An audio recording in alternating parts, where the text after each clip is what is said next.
Então é isso que o senhor deixou para mim, pai? Antônio segurava o velho galo vermelho nos braços, enquanto o irmão mais novo ria alto no escritório do tabelião. Do lado de fora, a chuva caía pesada sobre a fazenda milionária da família Andrade. Roberto cruzou as pernas sobre a mesa e abriu um sorriso debochado. A fazenda inteira ficou comigo. E você ganhou um galo velho. Alguns homens começaram a rir baixinho. Antônio ficou em silêncio. As mãos calejadas apertaram o animal contra o peito. Aquele homem tinha passado a vida inteira trabalhando naquela terra.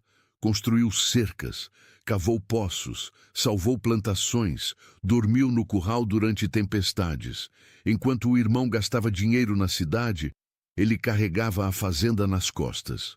Mesmo assim, na divisão da herança, não recebeu absolutamente nada. Só um velho galo magro que mal conseguia cantar. O filho dele, Lucas, não aguentou. Isso é injustiça. Roberto se levantou furioso. Injustiça? Injustiça é sustentar vagabundo a vida inteira. Antônio baixou os olhos.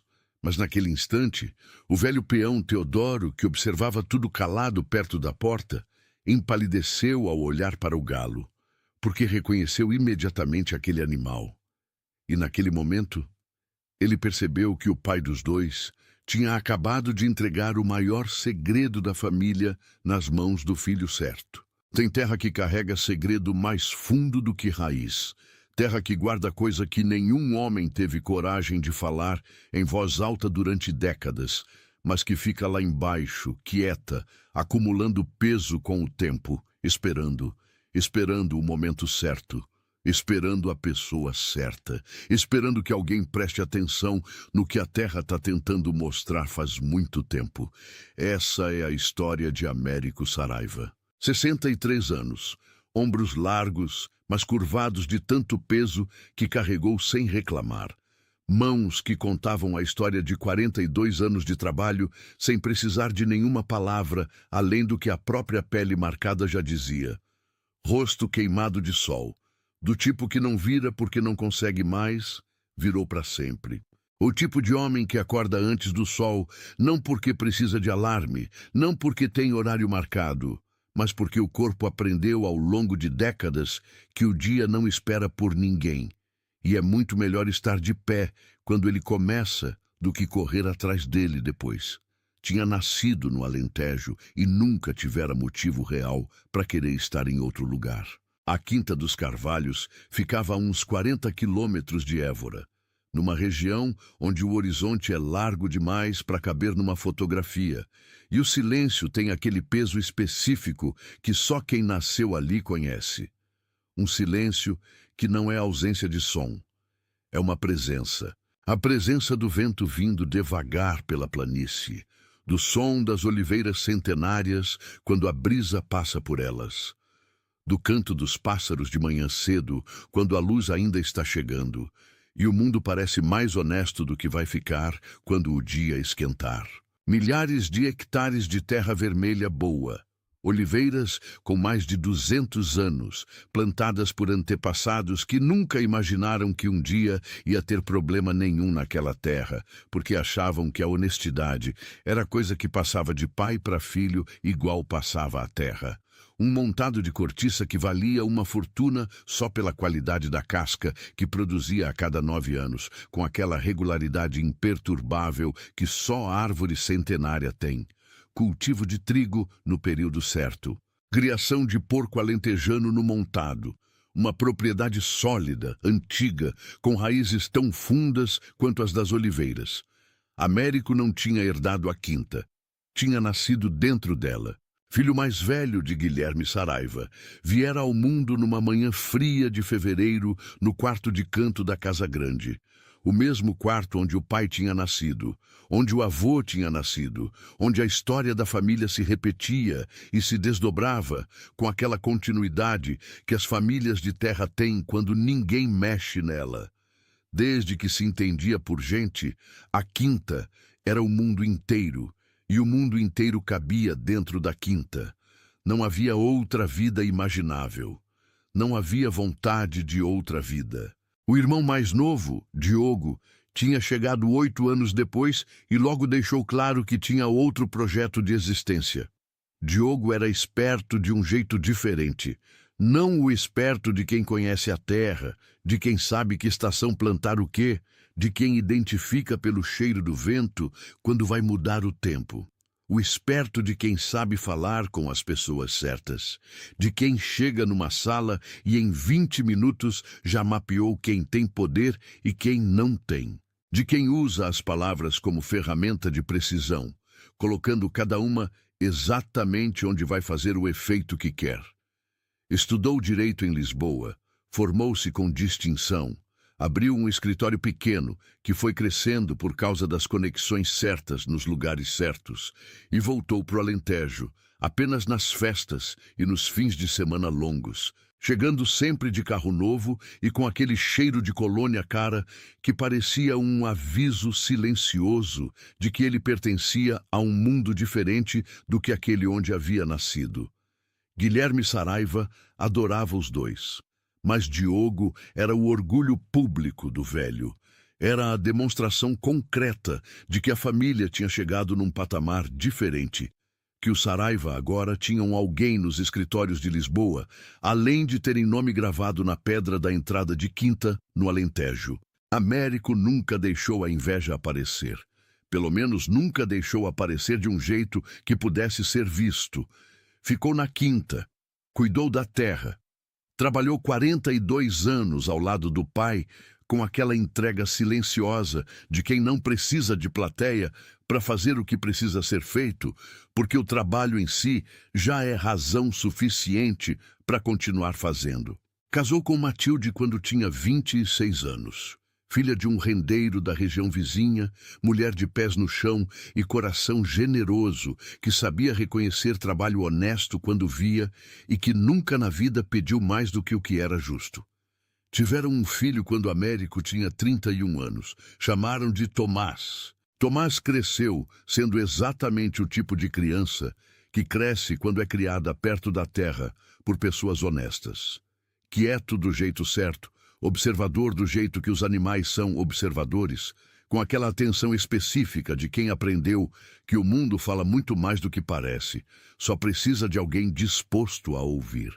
Sabia pelo cheiro do ar pela manhã se ia chover antes do dia acabar, com uma precisão que às vezes deixava o pai sem explicação para dar. Sabia quando um animal estava doente antes de qualquer sintoma visível aparecer, sentindo alguma coisa na qualidade do comportamento do bicho que os adultos ao redor não sabiam nomear, mas reconheciam como real quando acontecia. E tinha um animal em particular pelo qual essa atenção era especialmente intensa: o galo. Não qualquer galo da Quinta, que tinha vários. O relâmpago.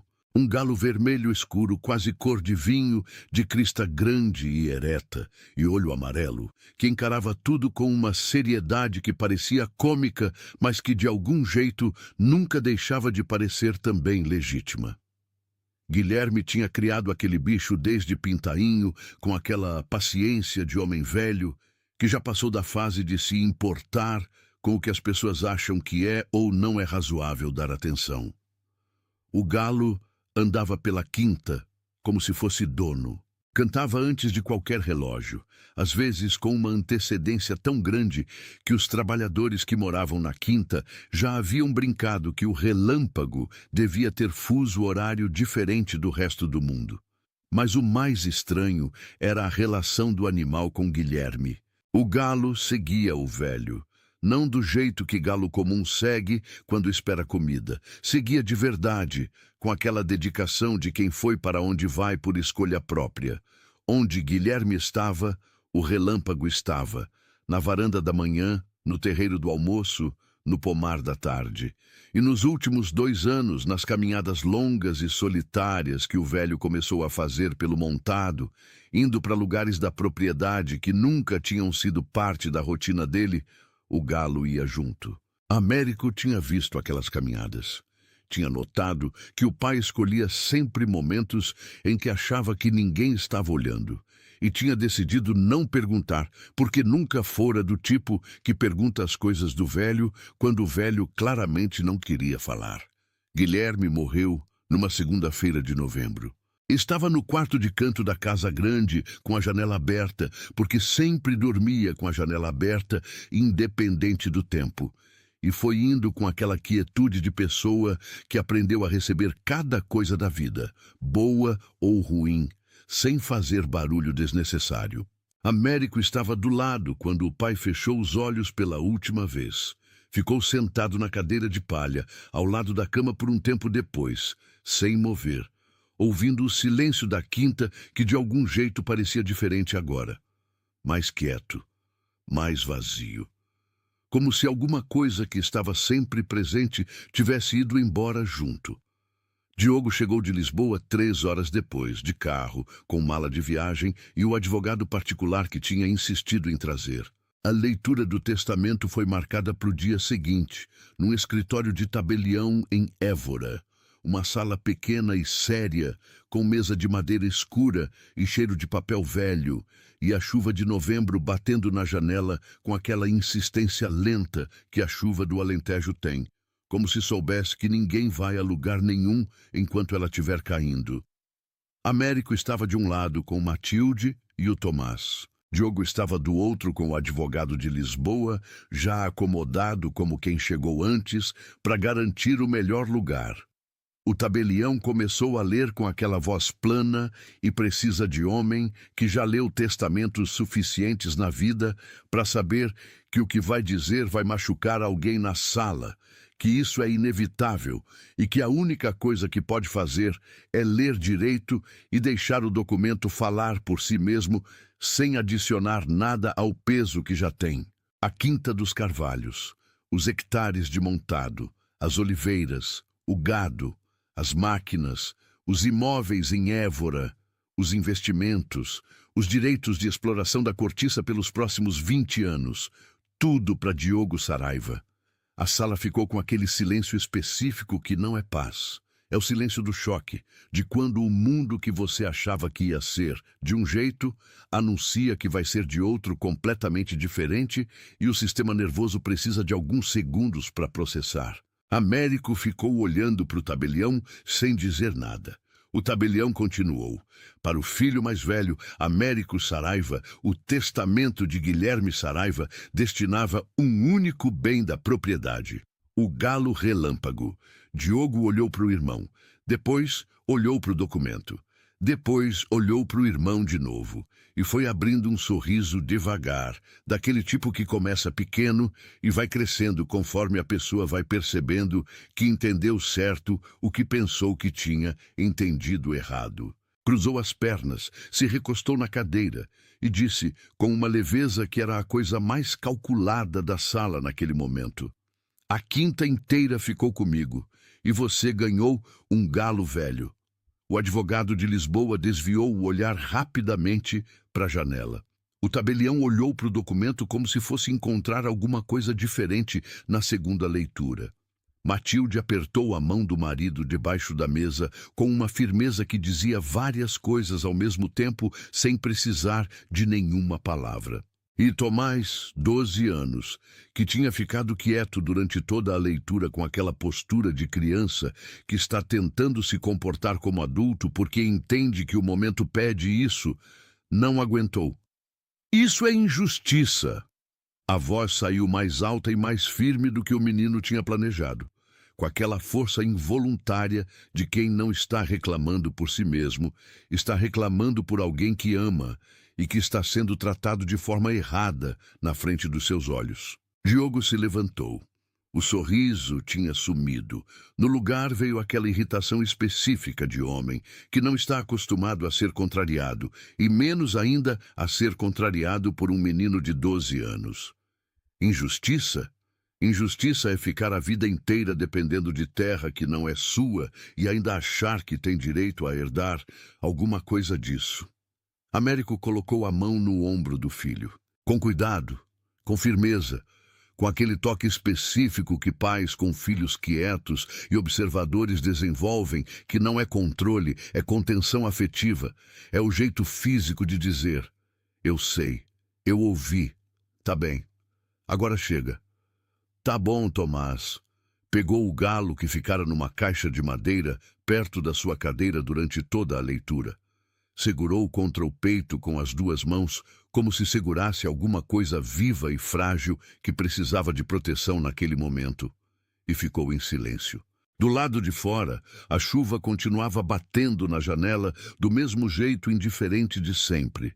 Mas na porta da sala, encostado na parede com os braços cruzados, o velho Teodoro Matos havia ficado branco.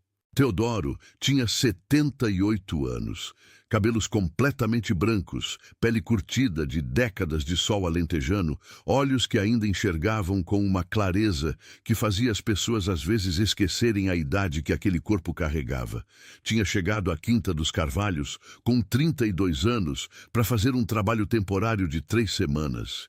E nunca mais tinha ido embora, porque a terra boa prende quem sabe reconhecer terra boa. 46 anos na mesma quinta, 46 anos vendo tudo, calando a maior parte. E quando viu o galo nos braços de Américo, o relâmpago específico, com aquela crista e aquele olho amarelo que reconheceu na hora sem nenhuma dúvida, alguma coisa se encaixou dentro do velho, com aquele clique silencioso que às vezes a verdade faz quando finalmente encontra o lugar certo. Guilherme Saraiva não tinha ficado louco na velhice. Tinha feito exatamente o que precisava ser feito. Com aquela paciência lenta e precisa de homem, que sabe que tem um erro para corrigir e pouco tempo para corrigir, mas que não pode apressar, porque apressar estraga. Tinha colocado o segredo mais importante da família nas mãos do único filho que ia entender o que fazer com ele. Saíram do cartório na chuva. Américo na frente com o galo debaixo do braço, Matilde do lado, Tomás atrás, quieto com aquela quietude carregada de criança que está processando uma coisa grande demais e não encontrou ainda onde colocar. Ninguém falou nada durante o caminho até a caminhonete. Ninguém falou nada durante o trajeto de volta até a quinta. A chuva batia no para-brisa com aquele ritmo que parece que vai durar para sempre. E o limpador ia e voltava numa cadência que de algum jeito tornava o silêncio dentro do carro mais suportável do que devia ser. Chegaram na casinha de pedra onde moravam dentro da propriedade. A casa do rendeiro que Guilherme tinha cedido para eles quando Américo casou, décadas atrás, com aquele gesto de pai que não sabe como dizer o que sente, mas sabe como resolver o que é prático. Uma casa pequena, mas boa, com paredes grossas que guardavam o frescor no verão e o calor no inverno, com um jardim de hortaliças na frente que Matilde cuidava com aquele capricho de mulher que não desperdiça nada que pode crescer, e com vista para uma parte do montado que nos dias de sol ficava dourada de um jeito que Américo havia olhado 40 anos e nunca havia enjoado. Mas naquela noite, antes que tivessem tido tempo de colocar os casacos e respirar, o som de uma caminhonete parou na frente da casa. Diogo desceu, sem pressa, com aquela calma de quem não precisa se apressar porque o tempo agora é todo dele. Ficou do lado de fora da porta. Não entrou, não pediu para entrar. Como quem já estabeleceu internamente que aquele espaço não é mais da categoria de lugar onde se pede permissão, porque agora é extensão de propriedade própria. Américo, preciso da casa. Américo abriu a porta um pouco mais. Da casa. Esta casa fica dentro da quinta. A quinta é minha. Logo, a casa também é. Preciso que vocês desocupem até sexta-feira. Sexta-feira eram 3 dias. Matilde estava logo atrás do marido na entrada, e o olhar que ela deu para o cunhado naquele momento era daquele tipo que as mulheres que carregam muito em silêncio desenvolvem ao longo dos anos. Um olhar que contém coisas demais para caber em palavras, mas que diz tudo para quem tem olhos para ver. Américo ficou em silêncio por um tempo que foi longo o suficiente para ser uma resposta em si mesmo. Depois disse: "Tá bom, Diogo assentiu, voltou para a caminhonete e partiu. Tomás estava na janela do quarto. Tinha visto e ouvido tudo através do vidro embaçado de chuva. E quando o pai entrou, o menino estava com os olhos marejados, mas a expressão fechada naquele jeito de filho que está tentando aprender com o pai a segurar as coisas. E ainda não sabe se esse é o jeito certo de viver, mas está tentando mesmo assim. Pai, tô aqui. A gente vai ficar bem? Américo ficou olhando para o filho por um momento com aquela honestidade específica de pai, que prefere não mentir, mesmo quando mentir seria mais fácil. A gente vai ficar, Tomás. O bem a gente cuida.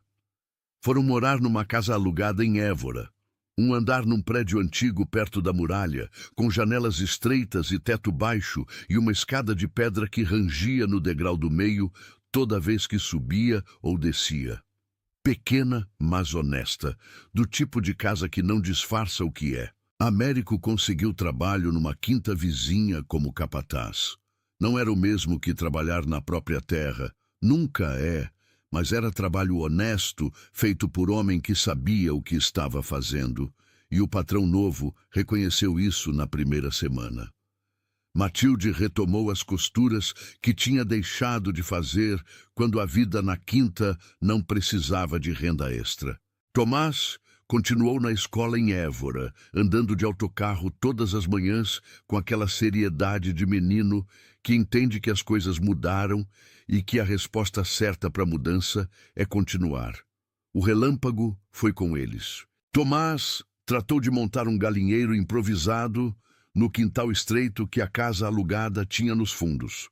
Usou madeira que encontrou no armazém do prédio, arame que pediu emprestado ao vizinho e passou um sábado inteiro construindo aquilo com aquela determinação quieta de criança que, quando decide uma coisa, vai até o fim sem precisar que ninguém anime. Nos primeiros dias na casa nova, o galo ficou inquieto. Andava pelo quintal pequeníssimo, sem sossego. Batia as asas sem razão aparente. Cantava fora de hora, às 3 da manhã, às 4, num horário que não fazia sentido nenhum. Ficava parado nos cantos, olhando para as paredes de cimento como se procurasse alguma coisa que sabia que não ia encontrar ali, mas continuava procurando mesmo assim. Américo observava o animal com atenção. Não por superstição. Era um homem de terra, prático, que não tinha paciência para coisa que não tivesse explicação concreta. Mas tinha 42 anos observando animais em quinta e sabia que bicho criado numa terra específica, tirado dela de repente, fica desorientado por um tempo. Era normal. Ia passar. O que não era normal foi o que aconteceu na primeira vez que levaram o galo de volta para a quinta.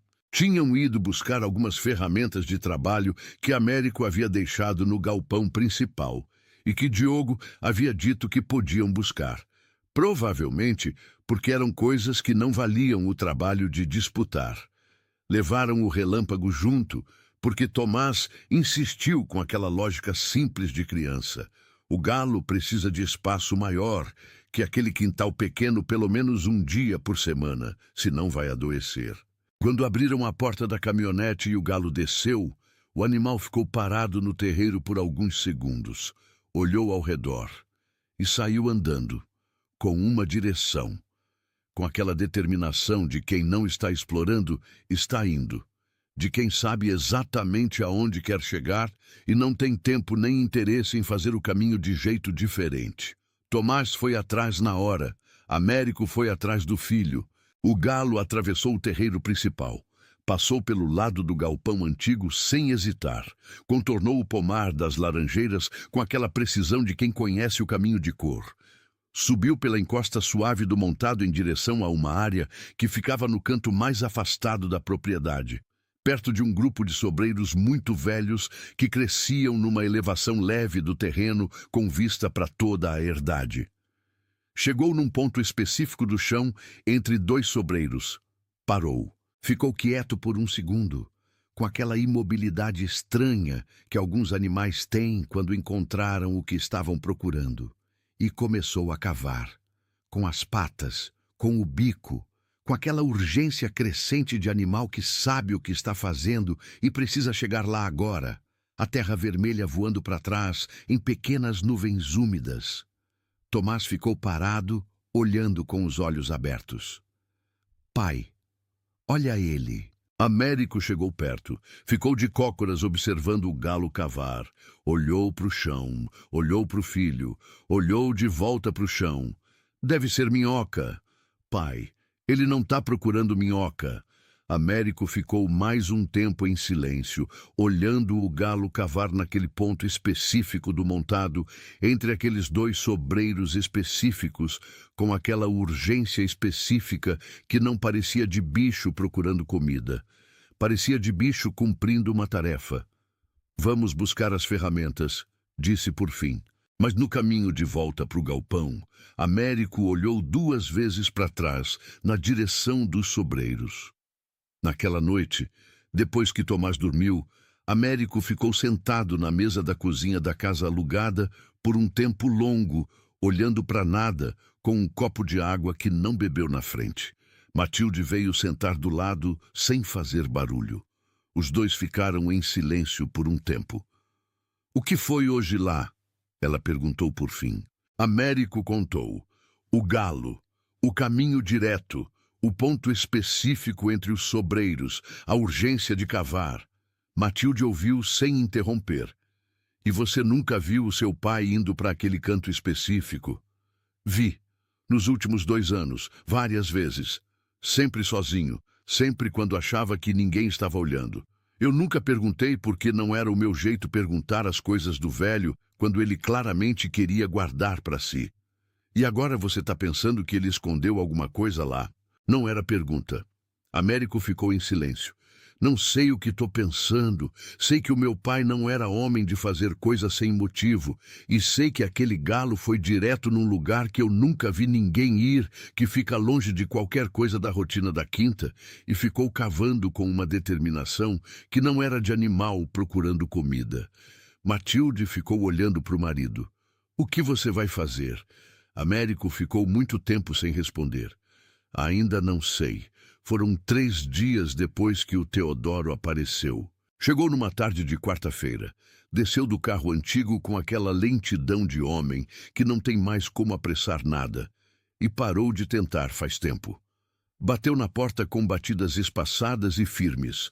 O tipo de batida de quem tem certeza que vai bater, mas não tem certeza do que vai acontecer depois. Américo abriu. Teodoro olhou para ele. Ficou assim por um segundo, como quem está verificando uma última vez se vai mesmo dizer o que veio dizer. Posso entrar?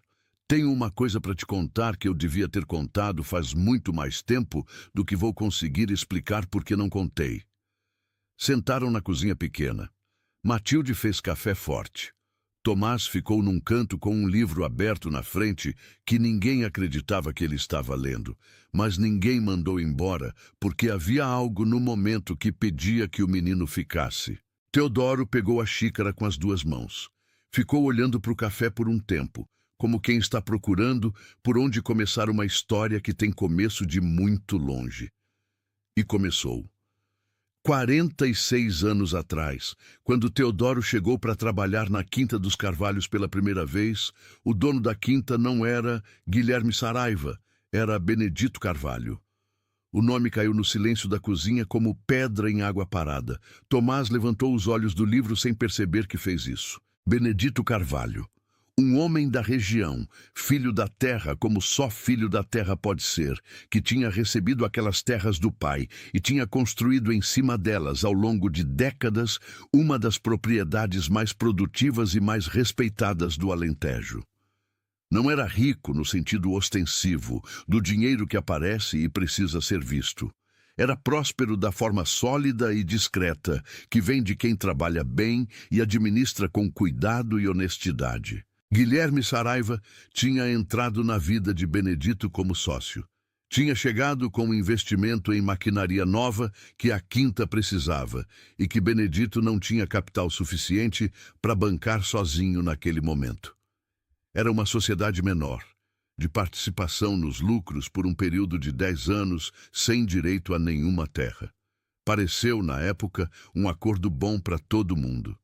Mas Guilherme tinha outras ambições que ele guardava com cuidado. O que aconteceu depois foi crescendo devagar durante 3 anos, da forma que as coisas graves costumam crescer quando são construídas por alguém paciente e sem escrúpulos. Guilherme foi criando documentos, contratos que nunca tinham sido assinados, registros de transações que nunca tinham acontecido, notas promissórias com datas falsas. Com a ajuda de um advogado corrupto que tinha em Lisboa, foi construindo uma estrutura jurídica que acusava Benedito de desvios financeiros da sociedade, de uso indevido de fundos, de fraude contra o próprio sócio. A acusação era completamente inventada, mas estava documentada de um jeito que parecia real, com aquela competência específica de quem sabe que a maioria das pessoas acredita mais em papel do que em palavra de homem, especialmente quando o papel vem com carimbo de advogado. Benedito não tinha advogado, nunca tinha precisado de advogado. Era homem de terra, não de tribunal, e não sabia como se defender de uma acusação que não cometeu, mas que estava ali, registrada, com assinaturas e datas e documentos que ele não conseguia provar que eram falsos. O processo foi longo, caro de uma forma que foi drenando os recursos de Benedito mês a mês, e ao fim de 3 anos de disputa jurídica, perdeu a propriedade para cobrir o que o tribunal havia determinado como dívida com o sócio lesado. Perdeu a quinta, perdeu a esposa que não aguentou o peso daquilo tudo e foi embora levando a filha pequena, uma menina de 6 anos chamada Leonor, para casa de parentes no norte. E foi acabando. Não de uma vez, que às vezes é mais misericordioso.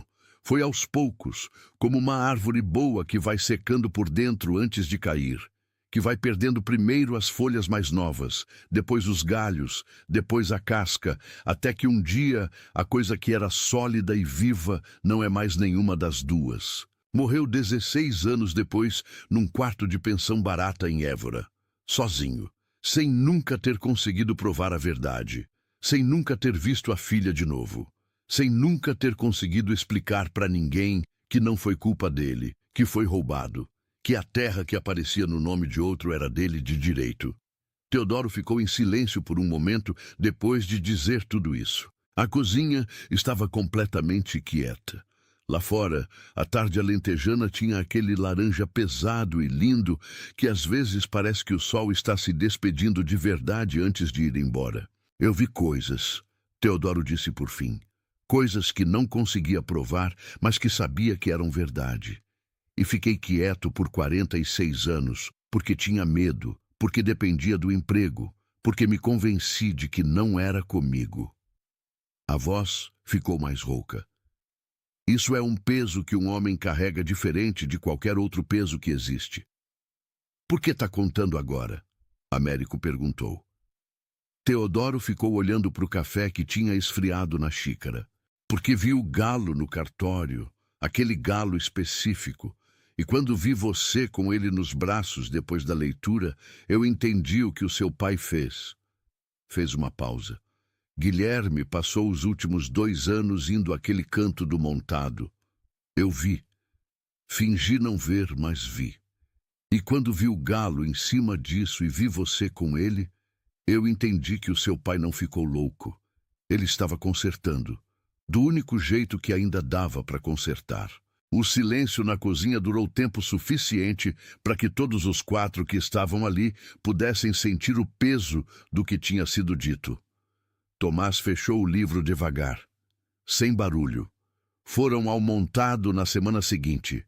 Américo, Matilde, Tomás e o Teodoro. E o relâmpago, porque Tomás insistiu com aquela lógica simples de criança que sabia mais do que estava dizendo. O galo precisa ir. Ele sabe onde é. Foram de manhã cedo, quando a luz do Alentejo ainda era fresca e o ar tinha aquele cheiro de terra úmida de orvalho que só existe naquela hora específica antes do sol esquentar tudo. Diogo estava em Lisboa.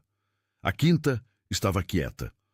O galo, Quando desceu da caminhonete no terreiro da propriedade, ficou parado por exatamente o mesmo segundo da vez anterior. Olhou ao redor e saiu andando com aquela direção precisa de quem sabe onde vai, sem precisar pensar. Foram atrás, em silêncio, pelo mesmo caminho, pelo terreiro, pelo galpão, pelo pomar, pela encosta do montado, até os sobreiros velhos no canto alto da propriedade, com aquela vista larga sobre a herdade que naquela manhã de sol baixo estava pintada de dourado e verde escuro. O galo parou entre os dois sobreiros e começou a cavar. Américo pegou a pá que tinha trazido. A terra estava mais solta do que o normal naquele ponto, com aquela leveza específica de solo que foi mexido há pouco tempo e ainda não voltou completamente à compactação natural. A pá entrou com facilidade nos primeiros centímetros. Com 40 centímetros de profundidade, bateu em metal.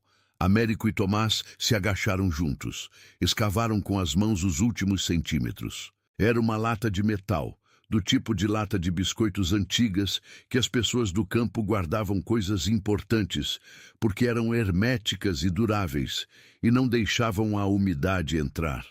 Tinha o nome Guilherme riscado na tampa, com instrumento pontiagudo, as letras irregulares, mas legíveis de homem, que fez aquilo com cuidado e sem pressa, com a consciência de quem está fazendo algo que precisa ser encontrado depois. Tomás olhou para o avô. Depois, olhou para o pai. Américo ficou segurando a lata nas mãos por um tempo. Sentiu o peso dela. Não era pesada de metal, era pesada de tempo. Abriu. Dentro havia um envelope plástico lacrado, daqueles que não deixam entrar ar nem água. Dentro do plástico havia documentos, cartas manuscritas, contratos datilografados com datas de décadas atrás. Fotografias em preto e branco de uma quinta num tempo diferente, com pessoas que Américo não reconheceu na maioria, mas numa delas reconheceu o pai mais jovem, ao lado de um homem que não conhecia, mas que tinha naquele rosto algo que fazia a foto pesar diferente das outras. Um caderno pequeno de capa de couro com escrita miúda que enchia as páginas de margem a margem. E em cima de tudo, um envelope branco com o nome Américo escrito na frente com a letra do pai. Américo abriu o envelope com cuidado, tirou a carta, leu. Demorou porque as mãos tremiam levemente, com aquele tremor que não é frio nem esforço, é emoção contida de homem que aprendeu a conter, mas que às vezes não consegue segurar tudo. A carta começava assim: Américo, se você está lendo isso, é porque o relâmpago te trouxe aqui. Eu sabia que ia ser assim. Você sempre prestou atenção nas coisas certas, filho. Desde pequeno. Enquanto todo mundo olhava para o que brilhava, você olhava para o que durava. Guilherme contava tudo na carta. A história de Benedito Carvalho, o esquema, os documentos falsos, o advogado de Lisboa, já morto há anos, mas cujo arquivo ainda estava guardado num cartório de Lisboa com os registros originais que podiam ser recuperados com a instrução judicial certa.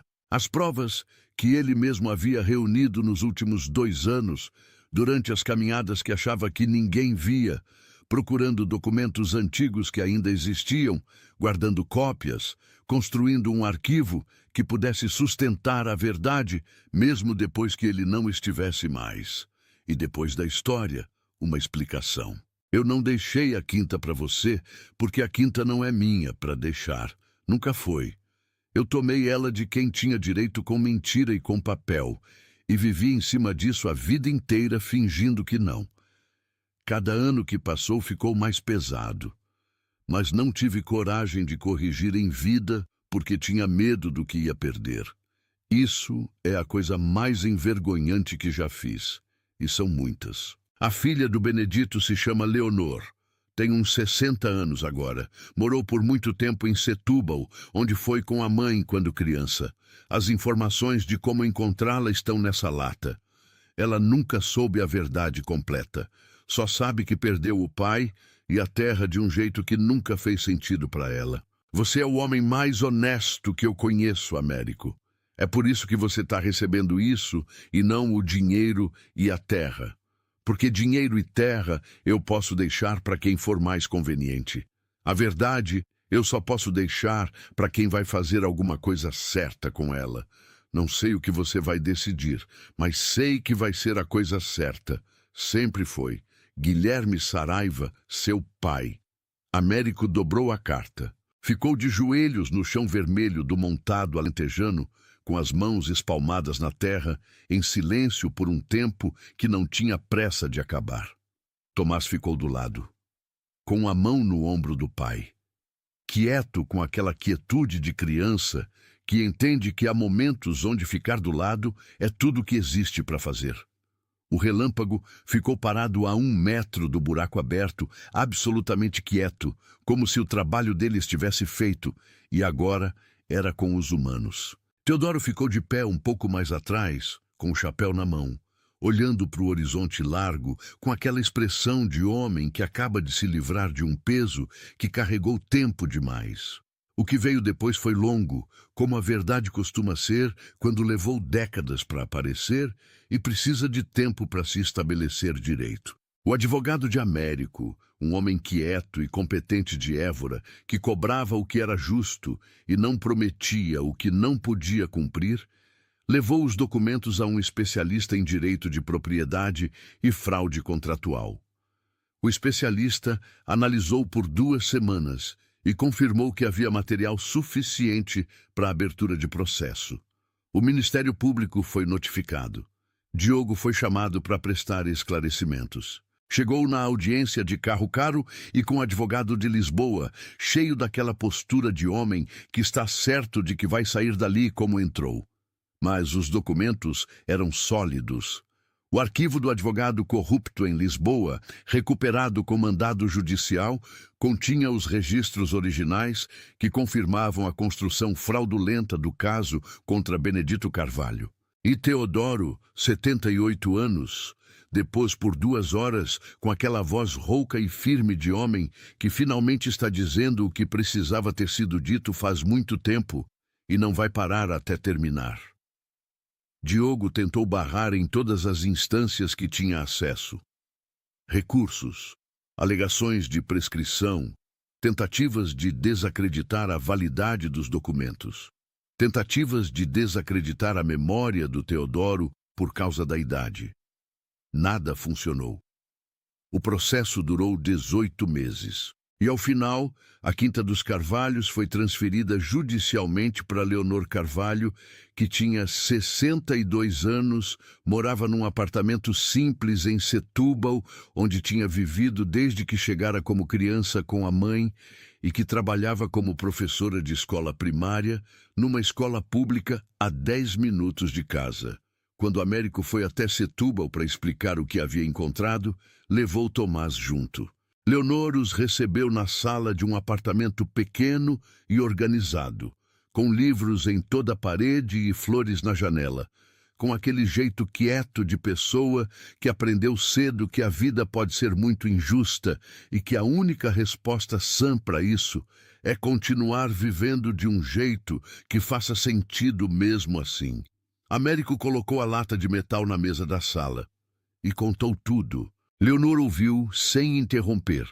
Uma única vez as mãos dela foram até o rosto quando Américo chegou na parte da morte do pai, sozinho numa pensão barata em Évora. Depois as mãos voltaram para o colo e ela continuou ouvindo até o fim. Ficou em silêncio por um tempo longo, depois que ele terminou. Depois disse: "Minha mãe sempre disse que meu pai não tinha feito nada do que acusaram, que havia alguma coisa errada, mas que não sabia como provar. Eu cresci com isso, com a história de um pai que perdi sem entender por quê." Fez uma pausa. "Agora eu entendo." "Eu lamento," Américo disse. "Você não tem nada para lamentar. Você é o único que fez a coisa certa aqui." Tomás ficou quieto num canto da sala durante toda a conversa, observando com aquela atenção de criança que está absorvendo uma coisa que vai levar tempo para entender completamente, mas que já sabe que é importante. Na primeira semana depois que a transferência judicial foi concluída, Leonor foi até o Alentejo pela primeira vez em mais de 50 anos. Américo foi com ela. Foram até o canto do montado, perto dos sobreiros velhos. Ficaram parados, no lugar onde a lata havia sido enterrada. O sol batia de lado naquela hora da tarde, daquele jeito específico do Alentejo, que pinta tudo com aquela luz que parece antiga. Leonor ficou olhando para o horizonte por um tempo longo. Depois se virou para Américo. O que você quer disso tudo? Nada. Você perdeu o que achava que ia herdar. Você fez todo esse processo. Você passou 18 meses nisso. O que você quer? Fazer a coisa certa valia o tempo que custou. Leonor ficou olhando para ele com aquela expressão de quem está avaliando se o que ouviu é real ou é performance. Ficou satisfeita com o que viu. Tem uma parte da herdade no limite leste da propriedade, uns 100 hectares de montado bom, com sobreiros que já estão prontos para a colheita. Fez uma pausa. Eu gostaria que você tocasse essa parte como rendeiro, com um contrato justo e condições que você mesmo ajuda a definir. Não é caridade. É porque preciso de alguém que conheça essa terra. E não conheço ninguém que conheça melhor do que você. Américo ficou quieto por um momento. Eu aceito. Tomás, que tinha insistido em trazer o relâmpago naquele dia, porque o galo precisava voltar para a terra que conhecia, estava de pé, perto dos sobreiros com o bicho nos braços. Quando o pai disse que aceitava, o relâmpago cantou. Alto, firme, com aquela voz de galo velho que ainda tem tudo o que precisa ter. Américo olhou para o filho. Tomás olhou para o pai. E os dois ficaram sorrindo daquele jeito que só acontece entre pai e filho que passaram por uma coisa difícil juntos e chegaram do outro lado. Naquela tarde, no caminho de volta para Évora, o menino ficou um tempo em silêncio, olhando pela janela da caminhonete o Alentejo passando. Depois disse, pai, tô aqui. O avô errou muito. Errou, mas no final tentou corrigir. Tentou. Isso conta? Américo ficou com a pergunta por um tempo antes de responder. Conta, filho. Não apaga. Mas conta. Fez uma pausa. A vida não é sobre não errar. É sobre o que você faz com o erro quando finalmente para de fingir que não aconteceu. Tomás ficou em silêncio mais um tempo. É por isso que você fez tudo isso, mesmo perdendo a quinta, mesmo perdendo o que achava que ia herdar? É por isso, porque era a coisa certa, porque era a única coisa que eu ia conseguir viver com ela depois. O menino assentiu devagar, com aquela seriedade de criança que não está concordando porque sim, está concordando porque entendeu. O relâmpago dentro da caixinha de madeira no banco de trás ficou quieto durante todo o caminho, como animal que cumpriu o que tinha para cumprir e agora podia descansar. Tem terra que guarda segredo mais fundo do que raiz, mas terra boa de verdade, cedo ou tarde, mostra o que guarda. Não para qualquer um, para quem sabe prestar atenção. Para quem foi criado entendendo que o que fica embaixo importa mais do que o que aparece em cima. Guilherme Saraiva passou a vida inteira construindo em cima de uma injustiça. E no final, quando o tempo foi ficando curto e o peso foi ficando grande demais, encontrou um jeito de colocar a verdade nas mãos certas, com um galo, com uma lata de metal enterrada entre dois sobreiros velhos, e com a confiança de que o filho, que sempre prestou atenção nas coisas certas, ia prestar atenção nessa também. Américo não herdou a quinta. Herdou algo mais difícil e mais valioso, a chance de fazer a coisa certa quando seria muito mais fácil não fazer. E Tomás, crescendo ao lado de tudo aquilo, herdou uma coisa que não se coloca em testamento e não precisa de tabelião para ser válida. Herdou o jeito de ser de um pai que, quando a vida perguntou o que ele valia, respondeu com a única moeda que não perde valor com o tempo. Se essa história tocou você de algum jeito, para um segundo agora e deixa o like. Não o like de passagem, de dedo no celular sem pensar. Para. Pensa no Américo. Pensa em todo homem que trabalhou décadas numa terra que alguém mais esperto tomou com papel e assinatura, e que mesmo assim não deixou a amargura virar quem ele é. Compartilha essa história com alguém que precisa ouvir que fazer a coisa certa ainda vale a pena, mesmo quando custa caro, mesmo quando ninguém vê, mesmo quando o único que estava do lado era um galo vermelho que sabia mais do que aparentava. Se inscreve no canal e ativa o sininho para não perder a próxima. Toda semana a gente traz uma história assim. Histórias que a vida escreve com paciência, que a terra guarda com cuidado e que a gente só consegue entender completamente quando para de correr e presta atenção no que está embaixo dos pés.